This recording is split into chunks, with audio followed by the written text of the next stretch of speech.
Hello, ladies and gentlemen. My name's StepsBasic, and welcome back to my community show. I don't know why that makes me feel so proud. Anyway, yes, welcome back to my community show, where today, first of all, let's talk announcements. One, I've ordered my new capture card because of the simple fact that my PS4 remote app sucks. And it's kind of really driving down my experience with The Last of Us 2, so I was like, I'm going to go ahead and put that game on hold until the capture card comes in. But, funny enough, it should be arriving on Tuesday, so that's cool. But in the meantime, I'm going to be playing the Plague Tale: Innocence, which so far is pretty freaking awesome.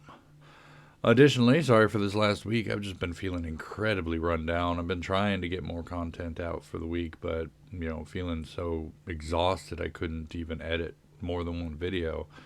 It's just been kind of a drain, kind of a bummer.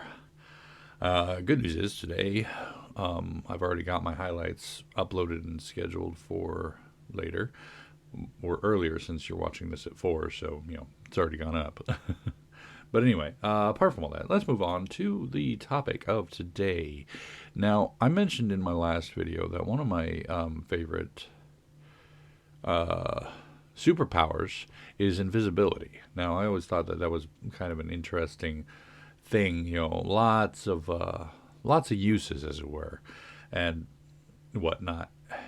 Thinking about it, there's a lot of issues that come with it. Now, you think about all the other stuff we were talking about and how powers affect the human body, i.e., if you have the ability to run super fast, then you wouldn't be able to see or hear anything, as it were, depending, of course, on how fast you move.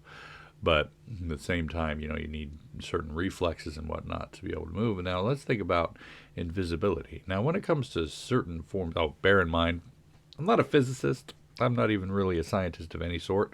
I do like psychology, and I study that on my as a hobby. But apart from that, I don't really have what one would consider a science background. Considering I'm an artist rather than a scientist, bear in mind that this is coming, and most of these sorts of things are coming from a purely speculative stance. Seeing how these things work. Because I do actually have a little bit of a science background, but not related to, physiology and whatnot. Well, technically, nurse, but anyway, I'm rambling. I'm off track. Invisibility. So, take everything I say with a grain of salt. It's just kind of speculative, based kind of on common sense sort of thing. And when it comes to invisibility, I feel like the applications, like in real world, make better for like a spy, a rogue type. More often than not, you'll probably see perverts using it. But, yeah, the applications in the real world, if it doesn't affect your physical strength or durability, then literally the only use of it would be surprise attacks, But thinking further onto it, if it's an exterior cause, i.e. if you have a cloak, shielding, something that causes the invisibility, then the effects on your body might be actually minimal. But if your body itself turns invisible, then that raises a few other interesting problems. Specifically, how invisibility works. Now, of course, we understand that invisibility is often achieved through the bending of light around an object, creating, the invisible state, because if the light doesn't touch it, then you can't see it. Therefore, a person who goes invisible, often, full invisibility or semi-invisibility, i.e. you can see sort of the shape or shimmer of something there, you just don't know what it is. The problem, of course, comes into the same issue with running faster than the speed of light. If you turn your entire body invisible, eyes included, then, you can't see anything. Because the light's bending around your eyes, so you can't see what's ahead of you. Now, my brother brought this up, and I thought this was kind of funny because it's not really something I've thought too much about, but the idea of a person who can turn invisible but still be able to see, he would need, or he or she, all inclusive, they would need their eyes to not turn invisible. And that sort of thing is a little disturbing if you think about it. You think about a guy or girl or person walking around invisible and their eyes are just floating there. Creepy. Now, thinking about it more, with specifically Sue Storm in mind, with the Fantastic Four, her power, invisibility, is more, I think, linked to, now, of course, this could have been confirmed or denied in other places, but I think her power is more, related to her force fields, as it were, the bubbles she can make. And I think in that aspect, she can get away with having, not invisible eyes, but at the same time, why does she have to disrobe? Because if she's using the force fields to reflect light, to bend light around her, then she should be able to do it around her clothes as well, because she can create force fields and bubbles in other locations and around herself and around others. So arguably, she would be able to, turn her clothes invisible as well. And I was thinking about the old movie, the one with Jessica Alba in it. I like Jessica Alba. She's a good actress. I haven't seen her in anything in a while. She should do some more stuff. She's good. She's great. I used to watch the show Dark Angel, with me and my friends, and we had a lot of fun with that. And then we found another movie of hers called Paranoid, and there's a weird guy in there with Toast, and that just became the running joke. We even named one of our cars Toast. I named my car, as an adult, I named it Toast the Second, or Toast 2. I have gone off on a tangent again. My bad. I mean, to be perfectly honest, picking only one superpower to talk about doesn't take a whole lot of time. But, going back to the idea of the force fields bending light does make a lot more sense than the idea of turning yourself invisible. Because, again, the whole floating eyeball thing, God, that would be creepy, wouldn't it? Just walking along and seeing some eyeballs just floating around. Whew. Let's see, what other superpower can I talk about? You know what? Since we're on this topic, let's talk about the Thing, or a person who has the ability to or has been turned to stone. Now, I have a character in one of my stories who can, at will, turn his body into stone. And the idea, of course, being that he kind of has kind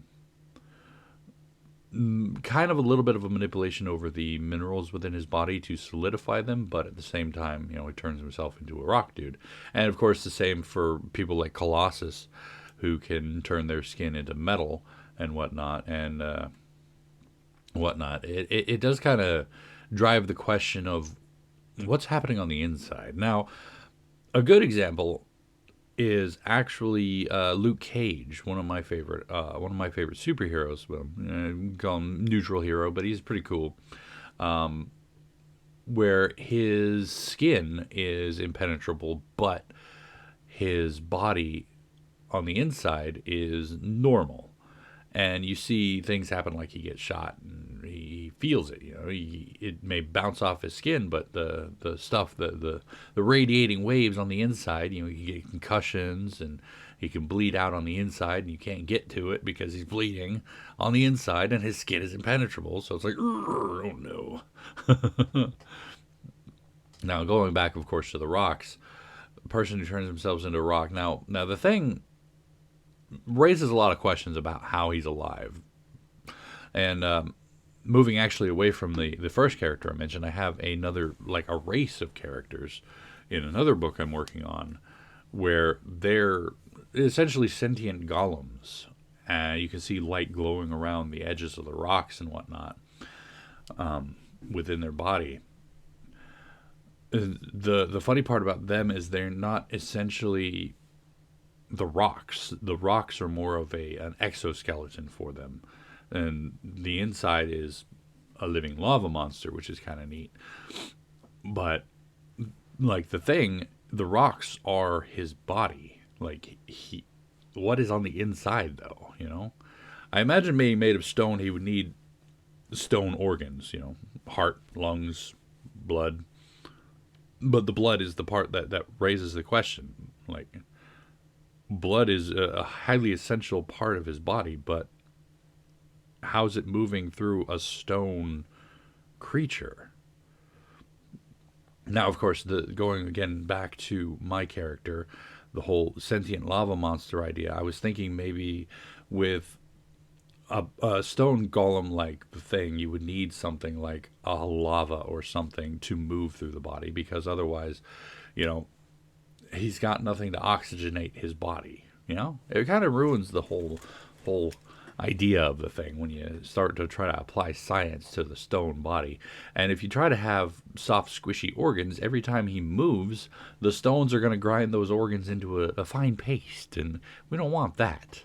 And that was actually the premise of the character I had who could turn his skin and body into stone, was that he couldn't do it for very long because it would hurt his own body, his organs and whatnot, because it was just a literal outside thing.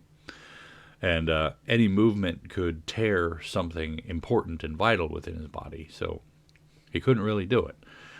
And that actually ties back to the whole idea that I had with my Shadow Walker, where she couldn't be she couldn't use her powers without being part of the war, because of the simple fact that her powers tore her body apart. And this guy is not technically part of the war. So he's using a power that is incredibly detrimental to his body, but his body isn't healing. At least not as fast as it should or would be were he part of the war. So it's kind of an interesting little dichotomy there. Of course, the idea of impenetrable iron skin, Luke Cage, Colossus, and whatnot, has always raised the idea of, how do you kill a person like that if you can't if you can't get through their skin? And additionally, it always raises the question of why does it only extend to their skin? Luke Cage, being submerged and whatnot, and the thing with the electricity and all that fun stuff. If you've seen the Netflix series, you know what I'm talking about. But it was a pretty cool little series. And so at the same time, it's like, okay, so they couldn't, they didn't want the fluid into his. They didn't want it. They didn't let it go past his skin because he needs to breathe and whatnot.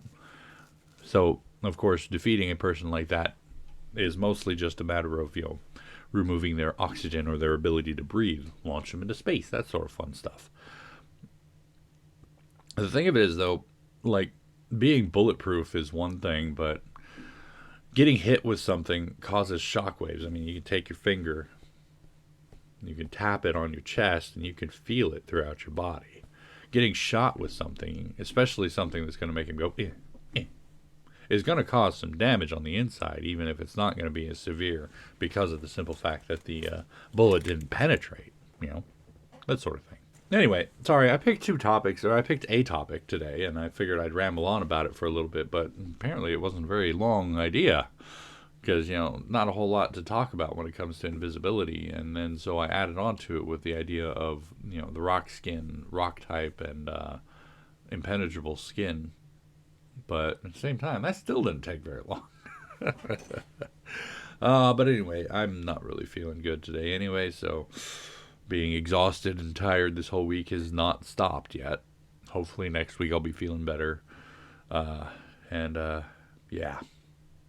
I'll have a better topic for you today. I know I've been kind of avoiding this because of the political nature of it all, but next week I do have a somewhat more serious topic that I've been asked I've been asked a couple of times to cover it, but at the same time it's just like I've been like, why me? I don't really want to.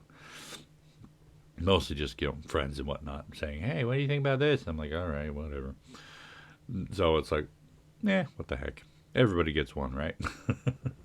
But anyway, apart from all that, that's going to be it for me for today. Thank you all so much for joining me for this episode of the Community Show. Hopefully you enjoyed it. And if you did, please go and poke that like button for me. If you'd like to see more from me, make sure to hit that subscribe button. And of course, as always, you are more than welcome to leave a comment in the comment section down below, and I'll get back to you as soon as I can. If I can, if I can. You know, all that jazz. And tune in next time for another topic at another time. Until then, good night.